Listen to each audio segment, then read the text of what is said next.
I'm the executive director of the Knoxville Zoo. We were established in 1947 and we're a 53-acre park that features animals and nature and a great environment for kids of all ages. We have about 430 to 400,000 or so people that come through our gates every year, and they come here to have a great time and experience nature and get close to animals. In 2012 and early 2013, we were investigating different green initiatives as part of our long-term sustainability plan. And we were approached about the possibility of installing a solar array here at the zoo. And so as we looked across the campus in terms of places where we might best fit a solar array, the elephant barn was one that had the square footage that we needed for a 48 kilowatt system. We chose the elephant barn and we began to investigate people in the community who had a real passion and had made real strides in green energy, and especially with solar.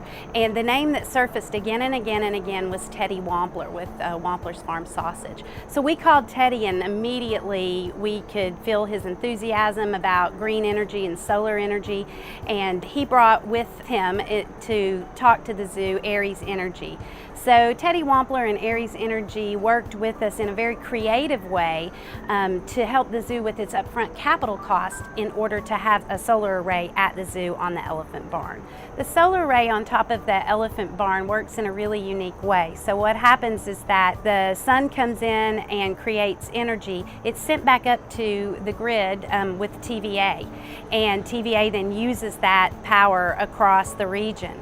But what it has resulted in for Knoxville Zoo is that, especially during these warm summer months, the elephant barn has been net neutral, and so that's a significant savings. Essentially, we're running the elephant barn at no energy cost, and that is specifically what the solar array is doing. When we started working with the zoo, they contacted us because they had heard about all the things we were doing in sustainability, and so they were looking and investigating as to what they could do. And so we got together and we brainstormed. We looked at lots of ideas, and we came down to solar and what could we do to help there. And they wanted to learn how we did it, and in teaching them what we did, we formed a partnership. What the solar project does for the Knoxville Zoo on the elephant preserve, it lowers their utility bills, and it also lowers the zoo's carbon footprint. Also, of course, the zoo having solar power generating energy during peak time lowers all the zoo's neighbors' utility bills through holding down cost to the infrastructure. So this is a good project for everybody, the zoo, the environment, and all of the people that are neighbors to the zoo. The thing that was interesting to us about getting to partner with the Knoxville Zoo was we couldn't think of a better partner. The zoo is all about sustainability and always has been, about sustaining, the wild animals. And so for us, it was just a natural partner. Also, the zoo brings in visitors, so many people, and so there's a great opportunity to reach out to those folks and teach them about what we all need to do the right thing. The zoo was already close to my heart, being right here just like us, local, homegrown folks. And so it was a match made in heaven for us to get together and see what we could work out, and it's been a great public-private partnership. When we formed the Sustainability Committee, we asked them to look at other ways we can lower our carbon footprint here at the zoo.